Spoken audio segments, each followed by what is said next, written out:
Hello guys, welcome back to Pakistan reaction channel. तेजी की तरफ से मैं हूं सामा। मैं हूं शाबान। मैं हूं तसाम। अच्छा जी, आज एक ऐसी वीडियो लेकर आया हूं जिसका ना मतलब हमने सोचा भी नहीं था कि यार इंडिया की ऐसी स्टेट जिसको हम इतना पिछड़ा हुआ समझते हैं और वो इतनी ज्यादा एडवांस है कि बाकी स्टेट से भी बहुत आगे है। इस स्टेट के सिटीज को स्टेट यार एक स्टेट है, वो पूरी दुनिया का मैन्युफैक्चरिंग हब है। सोच ले वो कितनी बड़ी स्टेट होगी, ओवरऑल वर्ल्ड का मैन्युफैक्चरिंग हब। और मैंने जब ये टाइटल लिखा ना तो मुझे पता नहीं कम से कम 50 वीडियो सामने आई और सारी वीडियोस वायरल थी। इंडिया का ऐसा कौन सा स्टेट हो सकता है जो ओवरऑल वर्ल्ड की अच्छा यूपी का तो मुझे आइडिया था कि यूपी में काफी सारी फैक्ट्रीज वगैरह हैं। यूपी नहीं है, गुजरात नहीं है, वो है जी तमिलनाडु। अब जिसकी हम मूवीज देखते नहीं होते तमिलनाडु की, वो जो यूट्यूब के ऊपर आती हैं, आग की तलवार और ये और डिफरेंट टाइप की, उसी टाइप की मतलब है। और लेकिन यार मैं हैरान हो गया कि ना मतलब जिस स्टेट को मतलब हम समझते थे कि यार ये बिल्कुल ना एवं हमने फर्क कराया था, हम मुंबई को और महाराष्ट्र को समझते थे सबसे ऊपर रखते ही हम ये गुजरात कि भाई हम देखते हैं स्काई स्क्रैपर को, हम इंडस्ट्रियल साइड पर जाते ही नहीं है। तो आज की वीडियो इसी टॉपिक के ऊपर है। अगर आप लोग समझते हैं कि मतलब ये टॉपिक सही सिलेक्ट किया है तो अभी कमेंट्स में बताएं कि हाँ ऐसा ही है, क्योंकि काफी यूट्यूबर्स ना एग्जैजरेट भी बहुत ज्यादा कर देते हैं बढ़ा चढ़ा के। बिल्कुल ऐसा ही। तो अभी चलते हैं वीडियो की तरफ। Wait sorry to interrupt guys, लेकिन प्लीज चैनल को सब्सक्राइब कर दें क्योंकि इस वीडियो को लाने में ना बहुत मेहनत लगती है, एडिट करना, अपलोड करना, और आपका एक सब्सक्राइब हमारे एनर्जी लेवल को यहाँ से यहाँ पे ले जाता है और इससे हमें मोटिवेशन भी बहुत मिलती है। तो आपके लिए तो ये बिल्कुल फ्री है, पर हमारी बहुत मेहनत लग रही है। कर रहे हैं कर दें सब्सक्राइब प्लीज, और देखते हैं कि भाई वाकई है। स्टार्ट करते हैं जी वीडियो। रिसेंटली तमिलनाडु में एक फैक्ट्री का लॉन्च हुआ जिसके बारे में कई लोग इतनी बात नहीं करते। Recently Vietnamese EV car company VinFast ने वियतनाम के बाहर अपना पहला विनफास्ट ने तमिलनाडु में प्लांट बनाया। इसके ऊपर हमने वीडियो की थी। आउट ऑफ द कंट्री पहला प्लांट खोला तमिलनाडु में। Chief minister MK. स्टालिन ने तमिलनाडु के पोर्ट शहर तुतीकुरिन में विनफास्ट की प्रोडक्शन लाइन की पहली गाड़ी पर तमिलनाडु में पोर्ट भी है पोर्ट प्रॉपर। कंपनी ने वादा किया कि वो 16,000 करोड़ रुपए इन्वेस्ट करेंगे इस प्लांट में, जिससे एनुअली 1.5 लाख गाड़ियां असेंबल होंगी। तो इससे तमिलनाडु को क्या मिलेगा? पाकिस्तानी बनते हैं ये 50,000 करोड़। अगर कोई फर्ज कल लाहौर में या कराची में इन्वेस्ट करे, कितनी बड़ी अमाउंट है ये। 50,000 करोड़। पास के प्रोजेक्ट डायरेक्टर ने कहा, हमारा फोकस है कि आसपास के लोगों को नौकरियां देना। हमने ऑलरेडी 200 से ज्यादा पॉलिटेक्निक स्टूडेंट्स को नौकरियां दी हैं अपनी फैक्ट्री में। और विनफास्ट का दावा है कि प्लांट से कम डायरेक्ट 3,000 नौकरियां क्रिएट होंगी और इनडायरेक्ट हजारों नौकरियां क्रिएट होंगी सप्लाई चेन इकोसिस्टम में। पर ये कोई एकलौती इन्वेस्टमेंट नहीं जो तमिलनाडु में हुई है। 2024 में यूजान टेक्नोलॉजी, जो ताइवानीज इलेक्ट्रॉनिक्स कंपनी फॉक्सकॉन का हिस्सा है, उन्होंने 13,000 करोड़ रुपए इन्वेस्ट करे तमिलनाडु में आईफोन के कंपोनेंट्स बनाने के लिए। फॉक्सकॉन की मेन कंपनी तो श्री पेरम्बदूर में ऑलरेडी काम कर रही है। मतलब चिप्स ये जो सी बनाएंगी, वो क्या कहते हैं, इलेक्ट्रॉनिक इक्विपमेंट्स और ये चीजें नहीं होती, सर्किट बोर्ड देखते हैं। मतलब अभी के दौर का समझो वो बना रही है, गोल्ड बना रही हैं, यूं समझ लो तुम। जहां उन्होंने 40,000 से ज्यादा जॉब्स क्रिएट करी हैं। इसके अलावा आरजी ग्रुप ने अपना फाइबर प्लांट सेटअप किया है और जीमैक मल्टी लेयर पीसीबीज और रेडार से, और ये सारी बाहर की कंपनीज आके कर रही हैं, इंटरनेशनल कंपनीज हैं टोटली ना बना रहे हैं। अब इसका अंजाम क्या है? फाइनेंशियल ईयर 2024-25 में तमिलनाडु हमारे देश में इकलौती स्टेट है जिसकी डबल डिजिट इकोनॉमिक ग्रोथ हुई है 11.2%, जबकि महाराष्ट्र की 7.3, कर्नाटका की 7.4 और उत्तर प्रदेश की 9% हुई है। 20 साल पहले तमिलनाडु की इकोनॉमी पाकिस्तान की इकोनॉमी का 1/3 होती थी। आज ये दोनों इकोनॉमीज बराबर है। इंडिया की पाकिस्तान इस अकेले स्टेट की पाकिस्तान के साथ है, बराबर है। वही मैं पहली दफा देखा यार, ये तो बड़ी मेरे रोंगटे खड़े हो गए भाई। ये मतलब पूरे पाकिस्तान की जीडीपी के पेसिमिस्टिक होना बहुत मुश्किल है। इस स्टोरी में विश्वास, इसलिए आप लोग कह रहे थे कि तमिलनाडु वर्सेस पाकिस्तान का कंपैरिजन लेकर समझ आया कि और यही कहना है इंडिया के forward chief economic adviser Arvind Subramanian का, जो कहते हैं कि जो तमिलनाडु ने किया है वही हमें करना होगा उत्तर प्रदेश, बिहार और राजस्थान में। अब सवाल ये कि तमिलनाडु ने ऐसा क्या किया है? उत्तर प्रदेश में भी काफी सारी फैक्ट्रीज और वो 9% कोई फैक्ट्री ऐसी नहीं है जो उधर ना लगी। तो इधर क्या क्या कुछ होगा यार। एप्पल और गूगल ने भी इस साल इन्वेस्टमेंट्स का 2026 में बोला था, पता नहीं 19 बिलियन था या कितने बिलियन था, बिलियंस में बोला था। और इससे दूसरी स्टेट्स हमारे देश में क्या सीख सकते हैं?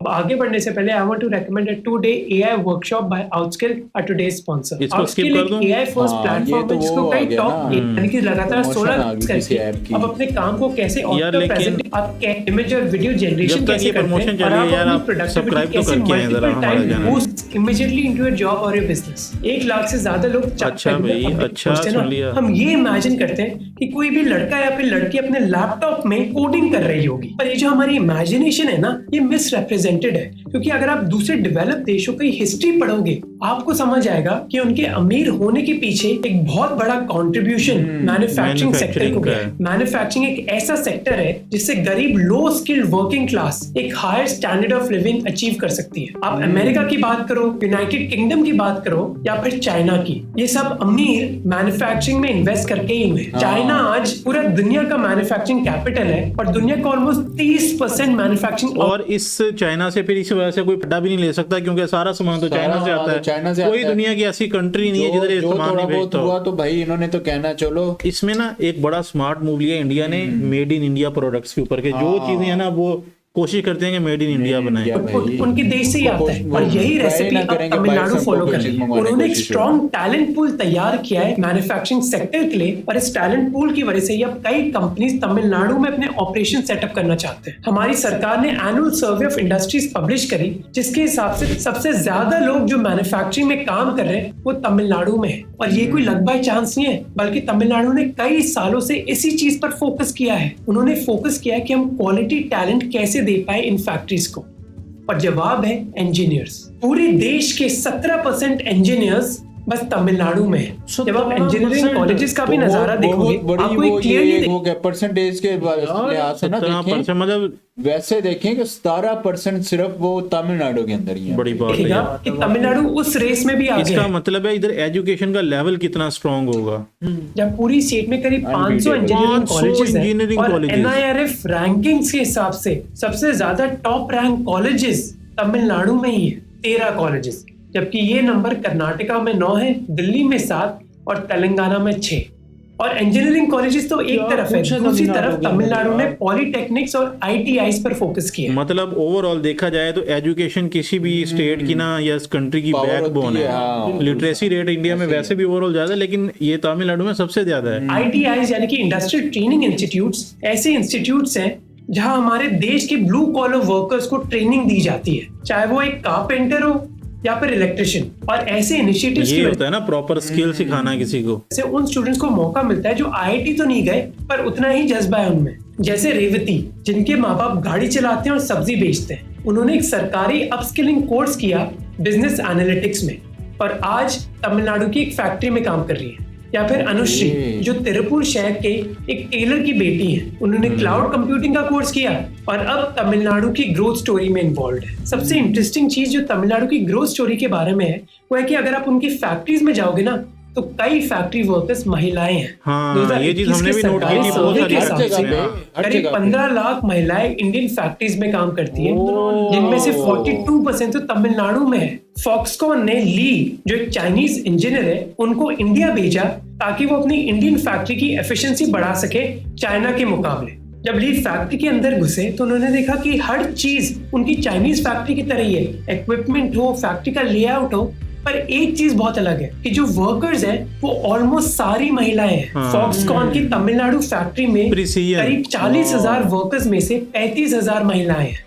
इस चीज के लिए भी तमिलनाडु ने मेहनत करी है। उन्होंने अर्बन इंफ्रास्ट्रक्चर बनाया, सेफ ट्रांसपोर्ट प्रोवाइड किया है, अच्छी एजुकेशनल फैसिलिटीज और चाइल्ड केयर सपोर्ट के साथ साथ सेफ अकोमोडेशन। और इनकी ना पे डिमांड भी महिलाओं की कम होती है एज कम्पेयर टू मेंस, क्योंकि उन्होंने ना मतलब जगह जगह जाना होता है, कंपनियां स्विच करनी होती हैं। औरतें एक जगह कंपनी में मतलब जॉब करना लग जाए तो फिर उधर ही करती रहती हैं। ये जी मतलब ना उनकी लॉयल्टी ज्यादा होती है कंपनी के प्रति। वेणुगोपाल जो CEO है गाइडेंस कंपनी के, वो कहते हैं कि स्किल्ड महिलाएं आपको तमिलनाडु के रूरल एरियाज में भी मिल जाएंगी, जिसकी वजह से महिलाओं के बीच इतनी हाई एम्प्लॉयमेंट है। स्ट्रॉन्ग वर्थ है। पद्मिनी एक 26 साल की स्टे एट होम नर्स होती थी, पर 2021 में उनको फॉक्सकॉन की असेंबली लाइन में नौकरी मिल गई। वो कहती है कि उनको पता भी नहीं था कि ट्वीजर होता क्या है, ना मुझे नाम पता था ना उनको पकड़ना आता था, पर अब वो हर घंटे करीब 500 वॉल्यूम कंट्रोल पार्ट्स को स्टिच कर पाती है। अंग्रेजी में एक कहावत है कि Rome wasn't built in a day. Similarly Tamil Nadu का ये चेहरा एक दिन में नहीं बदला, जब आप इनकी पॉलिसीज इंडिपेंडेंस रही के दौर होंगी पे जाओगे टैक्स तब रिलीफ तमिलनाडु वगैरह। में बस 18% लिटरेसी रेट थी। तमिलनाडु का नक्शा बदला के कामराज ने, पर आप मानोगे नहीं कि इस रेवोल्यूशनरी पॉलिटिकल लीडर ने खुद स्कूल पार नहीं किया, पर शायद इसीलिए वो जानते थे कि उनको ये अपॉर्चुनिटी दूसरे को देनी होगी। और उन्होंने ये भी कहा कि स्कूल मतलब एजुकेशन फ्री politicians का भी होगी, बहुत इससे अगर बड़ा कोई रोल है। परिवार गरीब भी है वो भी अपने बच्चों को स्कूल भेज सकते हैं। पर थोड़े टाइम बाद उनको ये बात रियलाइज हुई कि बस स्कूल फ्री करने से और नए स्कूल बनाने से कुछ नहीं होगा, क्योंकि कई बच्चे स्कूल नहीं आ रहे भुखमरी की वजह से। और इसीलिए 1956 को उन्होंने mid day meal scheme launch करी, स्कूल बच्चों के लिए फ्री लंच, और इम्पैक्ट इमीडिएट था। lunch। अब बच्चे स्कूल आने लगे। इस स्कीम बनाने को के फिर लिए मानो इंडिया में दिल्ली में ये मेरे ख्याल सरकार ने इस तरह की कोई स्कीम लॉन्च की थी कि फ्री लंच मिलता था वहां पे। अभी मुझे पता नहीं ये केजरीवाल आम आदमी पार्टी ने किया था 4-5 साल पहले, अभी पता नहीं ये यार है या वो नहीं। तो आप अभी की बात कर रहे हैं, ये 1956 की बात कर रहे हैं। मतलब विजन बॉस फ्रॉम पूरे देश ने अडॉप्ट किया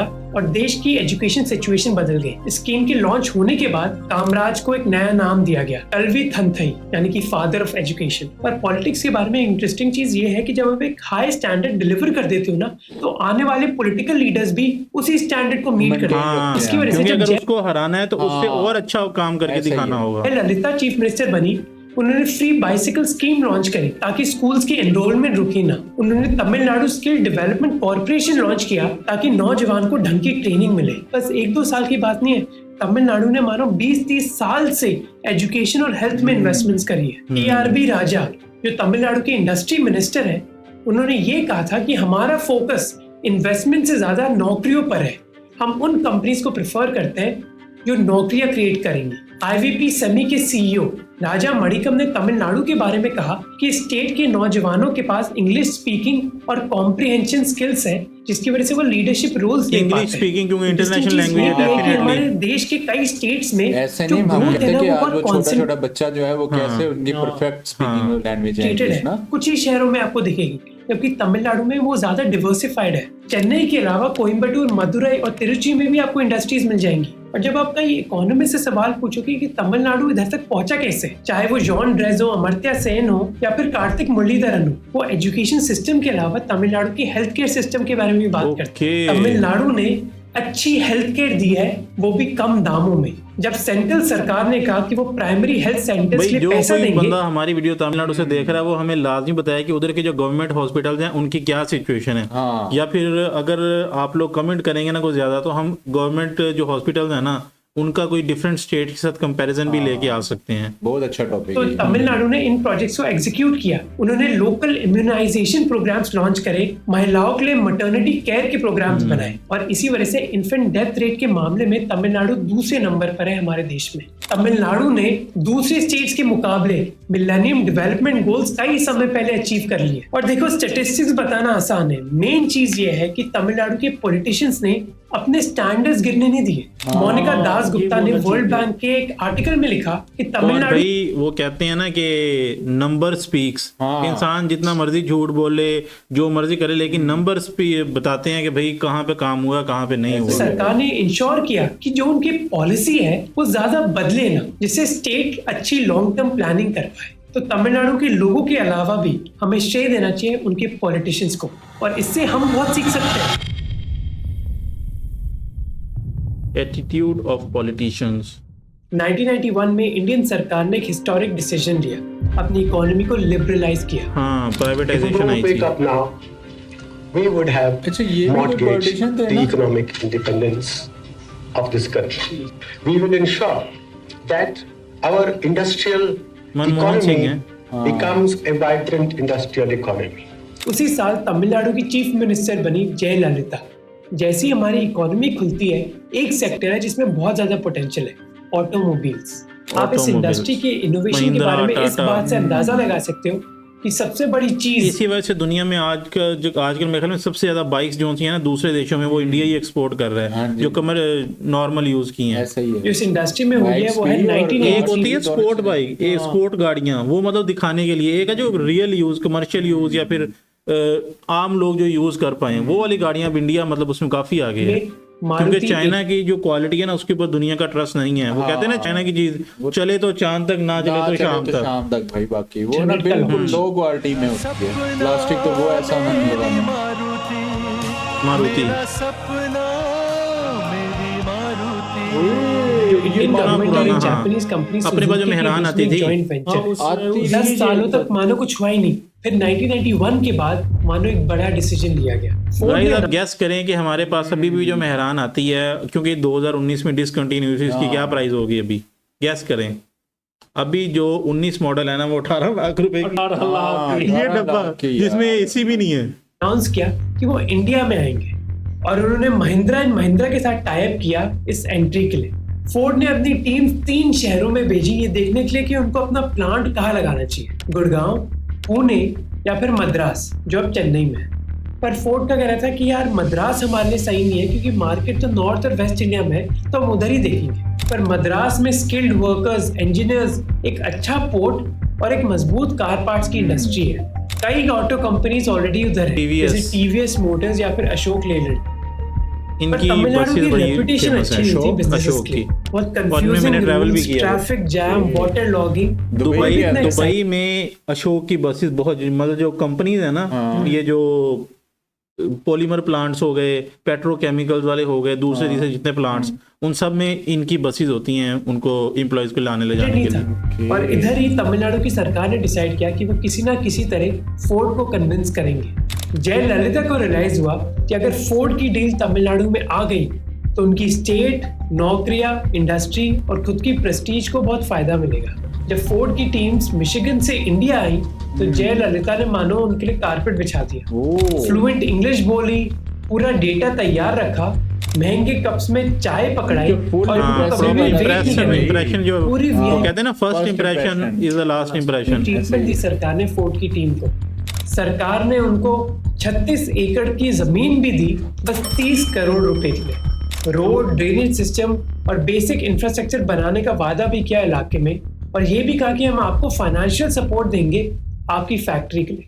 जितनी मेहनत जयललिता ने करी उतनी मेहनत उनकी सरकार ने भी करी। ऑफिशियल्स ने एक डिटेल प्रेजेंटेशन दी फोर्ड को, उनके 200 से ज्यादा क्वेश्चंस आंसर करे और कई डिमांड्स को कबूला जो इतनी इजी नहीं है। जैसे फोर्ड की एक डिमांड थी कि प्लांट के 20 किलोमीटर के इर्द गिर्द ज्यादा धूल नहीं होनी चाहिए। सरकार ने तमिलनाडु के पावरफुल इंडस्ट्रियलिस्ट को भी बोला कि आप भी जाकर फोर्ड से बात करो कि उनको तमिलनाडु में क्यों इन्वेस्ट करना चाहिए।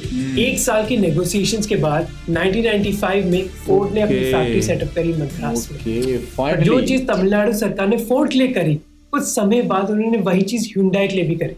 ह्यूंडई के लिए भी उन्होंने एक रेड कारपेट बिछाया। ये एक बात कर रहे हैं ना, कसम से मेरे ना रोंगटे खड़े हो रहे हैं कि गवर्नमेंट अगर करना चाहे तो क्या नहीं कर सकती, कुछ नहीं कर सकती। और ये ऐसी वीडियो है भाईजान के इस कहीं से भी ना स्किप करने का दिल नहीं कर रहा स्किप करने का। ट्विस्ट, ह्यूंडई की नेगोशिएशंस के दौरान तमिलनाडु की पॉलिटिक्स को एक झटका लगता है।